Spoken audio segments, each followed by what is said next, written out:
اس میں ایک بات اور عرض کر دوں، وہ یہ کہ معصیتیں بھی تو اللہ تعالیٰ نے پیدا کی ہے نا، پیدا کرنے والے تو وہی ہے نا، خالق خیر بھی ہے خالق شر بھی ہے۔ تو یہ معصیتیں اس لیے پیدا کی گئی ہیں، ان کے خواہشات اس لیے پیدا کی گئی ہیں کہ ان خواہشات کو بندہ کچلے، یہ کچلنے کے لیے پیدا ہی اس لیے کی گئی ہیں کہ بندہ ان کو کچلے، اور جوں کچلے گا اتنا ہی پھر قرب حاصل ہوگا باری تعالیٰ کا۔ تو جب بندہ کارزار زندگی میں داخل ہوتا ہے، ہر طرف شیطان کے ہرکارے پھر رہے ہیں، نفس کی خواہشات انسان کے اوپر چھائی ہوئی ہیں، تو یہاں اس کی لڑائی شروع ہوتی ہے، ایک مارکا ہے، لڑائی شروع ہوتی ہے نفس کے اور شیطان سے، کہ نفس اور شیطان آ کے بہکاتا ہے، یہ کر لو مزہ آ جائے گا، یہ کر لو فائدہ پہنچ جائے گا، پیسے زیادہ ہو جائیں گے، رشوت لے لو پیسے زیادہ ہو جائیں گے، تم آخر بھی بچوں کا بھی حق ہے تمہارے اوپر، ان کو بھوکا نہ مارو، رشوت لے کے کام چلاؤ۔ تو یہ تقاضے پیدا کرتا ہے کون؟ شیطان اور نفس انسان دونوں مل کے۔ اب اگر انسان غافل ہے، بالکل غفلت کی زندگی گزار رہا ہے، تو پھر اس صورت میں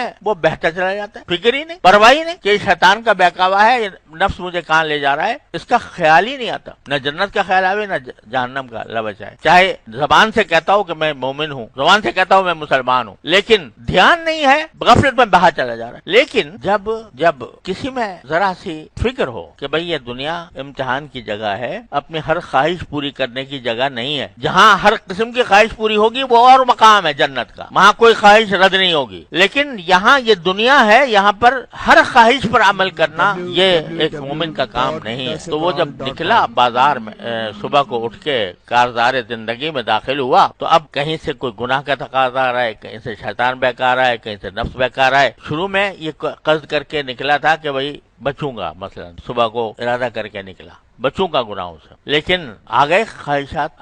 آگئے تقاضے گناہ، تو اس وقت میں لڑائی شروع ہوئی، مارکا پہ شروع ہوئی، اور لڑائی کا نتیجہ یہ ہوتا ہے شروع میں کہ کبھی ہم نے شیطان کو، نفس کو ڈھا دیا، کبھی نفس نے ہمیں ڈھا دیا۔ جب آدمی مشق کے لیے چلتا ہے، اگر کوئی آدمی فرض کرو لڑائی کی مشق کر رہا ہے، اسلحہ چلانے کی مشق کر رہا ہے، تو کبھی نشانہ سیدھا لگ جائے گا، کبھی ٹیڑھا ہو جائے گا۔ کشتی کی مشق ہو رہی ہے، تو جس سے مشق کر رہے ہیں کبھی وہ ڈھا دے گا، کبھی تم ڈھا دو گے۔ اسی طرح جب نفس اور شیطان کی لڑائی شروع ہوتی ہے مارکہ حیات میں، تو شروع میں بعض اوقات یوں محسوس ہوتا ہے کہ مجھے کچھ بھی فائدہ نہیں ہوا، اس واسطے کہ میں فلاں جگہ پھسل گیا، میں فلاں جگہ پھسل گیا، لیکن اس سے مایوس نہ ہونا چاہیے، اس سے مایوس نہ ہونا چاہیے، بلکہ کیا ہوگا کہ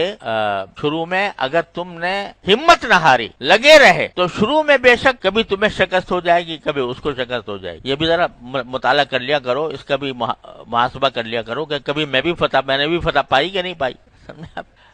یا وہی غالب رہا ہمیشہ، اس کا مراقبہ کر کے بھی دیکھو کہ میں نے بھی فتح پائی کبھی کہ نہیں پائی۔ اگر بالکل نہیں پائی فتح اور اسی کا وار چلتا رہا، تو اس کے معنی ہے کہ تم نے کوشش کر کے قدم نہیں بڑھایا، قدم بڑھایا ہی نہیں۔ اگر قدم بڑھاتے تو چلو ایک مرتبہ تم نے فتح پا، تم نے اس کو ڈھا دیا، 2 مرتبہ اس نے ڈھا دیا، لیکن پھر تیسری مرتبہ تم ڈھاؤ گے، پھر ایک مرتبہ وہ ڈھا رہا ہے، ایک مرتبہ تم ڈھا رہے ہو، 2 مرتبہ وہ ڈھا رہا ہے، آگے جا کے ترتیب بدل جائے گی انشاءاللہ، کہ 2 مرتبہ تم ڈھاؤ گے اور 1 مرتبہ وہ ڈھائے گا، اور یہاں تک کہ ایک وقت ایسا آ جائے گا کہ بس تم ڈھاؤ گے انشاءاللہ۔ لہذا بیچ میں جو یہ زمانہ آ رہا ہے نا لڑائی کی مشق کا، اس سے مایوس نہ ہونا، اس سے مایوس ہونے کے بجائے اس کو عزم کو تازہ کرو کہ ٹھیک ہے بھئی آج ڈھا دیا اسے مجھے، لیکن 2 مرتبہ میں بھی تو ڈھا چکا ہوں، اور یا اللہ جس طرح آپ نے مجھے وہاں فتح عطا فرمائی، مجھے آئندہ بھی فتح عطا فرما دی۔ تو اس طرح کیا ہوگا کہ انشاءاللہ رفتہ کر کے آدمی انشاءاللہ محفوظ ہو جائے گا، اللہ تعالیٰ کی طرف سے محفوظ ہو جائے گا۔ والذین جاہدوا فینا لنہدینہم، اسی کا نام ہے جہاد نفس، کہ یہ جہاد ہے جو ہمارے راستے میں یہ جہاد کرتا ہے، نفس کے ساتھ جہاد کرتا ہے۔ جہاد کی کیا معنی؟ جہاد میں کیا ہوتا ہے؟ کبھی تم نے مار دیا، کبھی اس نے مار دیا۔ یہ جہاد جب کرو گے، جہاد زندگی میں جب یہ کام کر لو گے، تو آخر میں لنہدینہم سبلنا، لام تاکید بانون تاکید ثقیلہ، ہم ضرور بالضرور اس کو اپنے ہمارے راستے پر پہنچا دیں گے۔ یہ بھی نہیں ہے کہ دکھا دیں گے، پہنچا دیں گے وہاں پر، لیکن تھوڑا سا جہاد تو کرو، تھوڑا سا جہاد کرو، اور وہ جہاد یہی ہے کہ دل میں ایک کھٹک پیدا کر لو، دل میں ایک پہلے عزم کر لو، ارادہ کر لو پکا، اور اس کے بعد دل میں کھٹک پیدا کر لو کہ بھئی یہ کام میں صحیح کر رہا ہوں، غلط کر رہا ہوں، اور کوشش اپنی پوری کر۔ جب اللہ تبارک و تعالی پھر شروع میں توفیق دیں گے گناہ سے بچنے کی، تو پھر اس میں مزید انشاءاللہ قوت پیدا ہوگی۔ یہ اللہ تعالیٰ کی سنت ہے کہ جب بندہ کوئی نیک کام کرنے جاتا ہے